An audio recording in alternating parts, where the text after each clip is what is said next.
नमस्कार साथियों, एक माहौल बनाया जा रहा है देश में जो हम बार बार सुनते हैं कि एक जहर घोला जा रहा है या नफरत का माहौल पैदा किया जा रहा है। कोई पहली बार नहीं हो रहा, ये होता आया है, लेकिन यह पहली बार हो रहा है कि एक सरकार खुद नफरत फैलाने में अपनी भागीदारी, बड़ी सक्रिय भागीदारी निभा रही है। यह इस देश के लिए ही नहीं, आने वाली पीढ़ियों के लिए भी बहुत बड़ा खतरा साबित हो रहा है। एक पिक्चर आई है कश्मीर फाइल्स के नाम से, मैंने नहीं देखी, लेकिन जो राजनीतिक विमर्श उस पिक्चर के आसपास जो पैदा किया जा रहा है, उस विमर्श को देखकर मुझे लगा कि आज हमें एक संवाद करना चाहिए आपस में। जो कश्मीर में हुआ या जो हो रहा है और होता आया है, उसका भी एक इतिहास है। उसमें कुछ माइलस्टोन्स हैं, कुछ महत्वपूर्ण तारीखें हैं, कुछ ऐसे हादसे हैं जिसकी वजह से कश्मीर एक बहुत दर्दनाक दौर से गुजरा। कश्मीरी पंडितों के साथ जो वहां हुआ उसको नकारा नहीं जा सकता। तो कोई भी राजनीतिक विमर्श, इंग्लिश में जिसको कहते हैं कि डिनायल, उस पर तो नहीं स्थापित किया जा सकता, लेकिन फिर उस त्रासदी को आप कश्मीर के ही मुसलमानों के साथ जोड़ दें या हिंदुस्तान के मुसलमानों के साथ जोड़ दें और उनको, मैं एक और अंग्रेजी का शब्द ले रहा हूं, डिमोनाइज करने की कोशिश की। साहब इनकी वजह से कश्मीरी पंडितों के साथ ये, वो मुझे लगता है बहुत बड़ा अपराध। क्या मुसलमान नहीं मारे गए पंडित कश्मीर में? क्या मुसलमानों ने अपने पंडित साथियों को, पड़ोसियों को बचाने का कोई कोशिश नहीं की? क्या ये सब सच नहीं है? क्या सिखों को बचाने की कोशिश नहीं? आज भी जो 6-7-8 हजार कश्मीरी वहां रह रहे हैं पंडित, अपने ही इलाकों में रह रहे हैं, तो उनको कहीं ना कहीं संबंध तो ठीक होंगे मुसलमानों के साथ, तभी आपस में जी रहे हैं इकट्ठे। आप उन संबंधों को भी बिगाड़ रहे हैं और आने वाले सालों में जो सपना हम सबका है कि कश्मीरी पंडितों को वापस अपने अपने इलाकों में भेजा जाए, उस सपने को आपने आज तोड़ दिया। इस तरह का राजनीतिक विमर्श जो आप पैदा कर रहे हैं, उससे कहा जाता है कि आधा सच झूठ से भी कहीं ज्यादा खतरनाक होता है। तो जो इस प्रचार के माध्यम से किया जा रहा है, वो आधा सच फैलाया जा रहा है। और वो आधा सच क्यों फैलाया जा रहा है? वो इसलिए फैलाया जा रहा है कि नफरत का एक माहौल पैदा किया जा सके। जिस चीज के लिए, जिन वाकयों के लिए, जिन हादसों के लिए, जिस त्रासदी के लिए आप सीधे सीधे पाकिस्तान का नाम ले सकते हैं, क्यों नहीं ले? क्यों आप कश्मीर में जो एक बड़ी मुश्किल से जख्म भरे जा रहे हैं, कई सरकारों ने उसमें मेहनत की कि उन जख्मों को भरा जाए, उन जख्मों को आप ना केवल कुरेद रहे हो, आप फिर से हिंदू वर्सेस मुस्लिम पैदा करना की कोशिश कर रहे हो कश्मीर में। आखिर आपकी क्या नीयत है?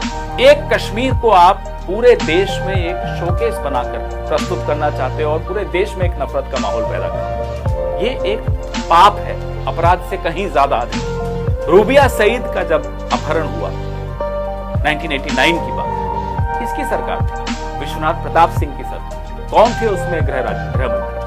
मुफ्ती मोहम्मद सईद, डॉक्टर रूबिया सईद के पिता।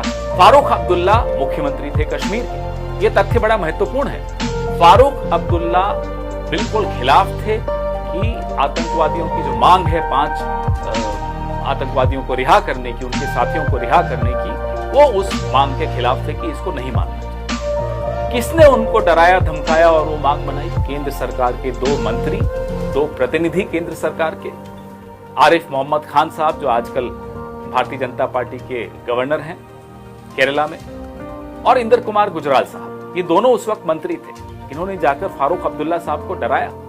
फारूक अब्दुल्ला साहब फिर भी नहीं माने, लेकिन आपने 5 आतंकवादी रिहा किए। ये बड़ा महत्वपूर्ण तथ्य है इतिहास का। वो ये ऐसा माइलस्टोन है कश्मीर के इतिहास का, जिसके बाद से कश्मीर के पंडितों पर या कश्मीर के मुसलमानों पर या कश्मीर के सिखों पर जो आतंकवादियों ने हत्याओं का दौर एक शुरू कर दिया, ये यहां से शुरू हुआ। तब सरकार विश्वनाथ प्रताप सिंह की समर्थन देने वाली भारतीय जनता पार्टी, क्या किया भारतीय जनता पार्टी? क्या समर्थन वापस लिया? बिल्कुल नहीं। क्या कोई आवाज उठाई? नहीं। आवाज किसने उठाई? आवाज उठाई राजीव गांधी ने। संसद का घेराव किया और तब जाकर पहली बार उनकी मांग मानी गई और कश्मीर में आर्मी गई और फ्लैग मार्च हुआ। ये एक ऐतिहासिक तथ्य है कि भारतीय जनता पार्टी नदारद थी जबकि सरकार का वो बाहर से समर्थन दे रही थी। चलिए, समर्थन वापस नहीं लिया आपने, आपकी कोई लालच या मजबूरी रही होगी। आपने क्या किया उस वक्त? क्यों 5 आतंकवादी रिहा हुए? क्यों आपने आर्मी भेजने के लिए एक आवाज नहीं उठाई? बड़ा अजीब लगता है तुलना करना, लेकिन तुलना करना आवश्यक हो गया। 27 फरवरी 1991 जब सैफुद्दीन सोज साहब की बिटिया नाहिदा का अपहरण हुआ, उस वक्त प्रधानमंत्री थे चंद्रशेखर और समर्थन था कांग्रेस का। बाहर से समर्थन कांग्रेस दे रही थी चंद्रशेखर सरकार को। चंद्रशेखर सरकार ने आतंकवादियों की मांग मानने से इनकार कर दिया। उन पर दबाव आया, दबाव आतंकवादियों की तरफ से आया। एक और अपहरण कर दिया डॉक्टर शबनम लोन का। फिर भी चंद्रशेखर सरकार, जिसको कांग्रेस का समर्थन प्राप्त था, नहीं मानी, आतंकवादियों को नहीं रिहा किया और इन दोनों महिलाओं को बिल्कुल सकुशल निकाल कर आए, चर्चा करके, वार्ता करके, दबाव डाल के आतंकवादियों पर, लेकिन उनके आगे झुके नहीं। यह तुलना बड़ी आवश्यक है। बीजेपी तब भी नदारद थी, बीजेपी उस वक्त भी नदारद थी जब सैफुद्दीन सोज साहब के वक्त भी, और उससे पहले मुफ्ती मोहम्मद सईद साहब की बिटिया के वक्त बीजेपी का कोई इसमें रोल नहीं था। तो अब आप आ जाते हैं और हिंदू मुसलमान करने के लिए एक पूरी व्यूह रचना बनाते हैं। तो ये मुझे नहीं लगता कि इस देश के लिए, कश्मीर में जो बड़ी मुश्किल से जख्म भर रहे थे, उसके लिए भी अच्छा नहीं। आपने क्या किया कश्मीरी पंडितों के लिए? 8 साल आपको हो गए, उससे पहले 6-6.5 साल अटल बिहारी वाजपेयी जी को हो गए। क्या किया आपने कश्मीरी पंडितों के लिए? पैकेज कौन लाया? पैकेज डॉक्टर मनमोहन सिंह लाया। जिस पैकेज का आप बखान करते हैं कि आपने वहां फ्लैट्स बना दिए या कश्मीरी पंडितों को पेंशन, आप बताइए आपने क्या किया इसमें? ये सब तो डॉक्टर मनमोहन सिंह करके गए। कश्मीरी पंडित जो कई मुसीबतों के कारण वैली को छोड़ के जम्मू में आ बसे थे, वो किन मुश्किल हालात से गुजर कर रहे हैं।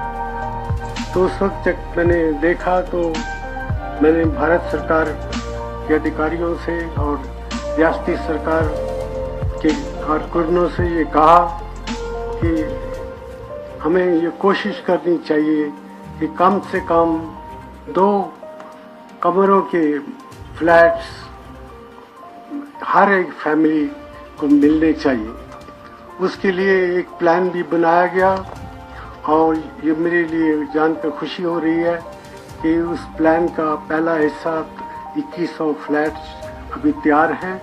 2100 और फ्लैट तैयार हो जाएंगे और अप्रैल तक उनको अलॉट भी कर दिया जाएगा। तो इतिहास को तोड़ना मरोड़ना तो चलिए आपका पेशा है, लेकिन आधा सच जवाब इस तरह से फैलाते हैं, उससे आप इस देश में नफरत का माहौल पैदा कर रहे हैं। ये स्वीकार्य नहीं है। कश्मीरी पंडित भी आपको माफ नहीं करेंगे जिस तरह से आपने उनका सिर्फ इस्तेमाल किया। हर बार चुनाव से पहले इस्तेमाल करते। एक भी काम नहीं हुआ मोदी सरकार में, बल्कि हमें इस सरकार से जुल्म ही मिला। जब ये सरकार आई तो पहले हमें उसी साल, जिस साल इनकी आई थी सरकार, पहले हमारा राशन बंद किया गया। फिर हमने 3 महीने प्रोटेस्ट करके उस राशन रिलीफ को छुड़वाया। और अब जब आपको लग रहा है कि आने वाले कुछ राज्यों में भी चुनाव है, 2024 भी है, तो आपने इस पिक्चर को ही एक जरिया बना दिया नफरत फैलाने का। पाकिस्तान का नाम लीजिए ना, सब आपके साथ खड़े।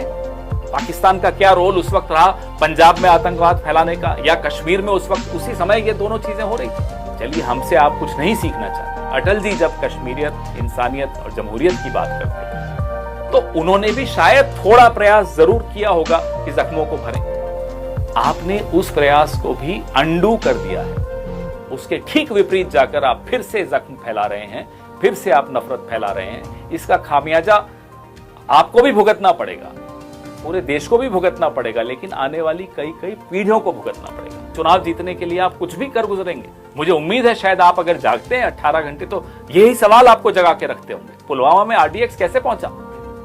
क्यों डीएसपी दविंदर सिंह को बिल्कुल जाने दिया गया? क्लीन चिट, गायब, कोई इंक्वायरी नहीं। क्यों? इसका क्या रोल था? उनकी वो कठपुतलियों के धागे किसके हाथ में थे?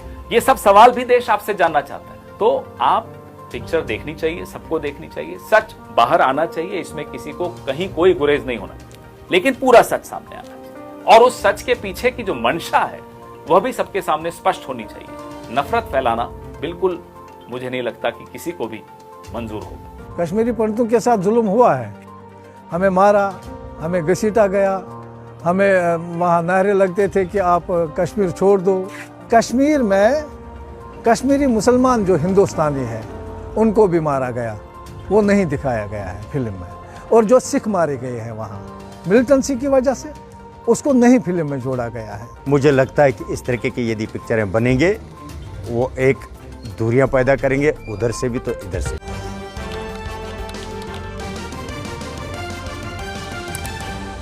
आपकी आवाज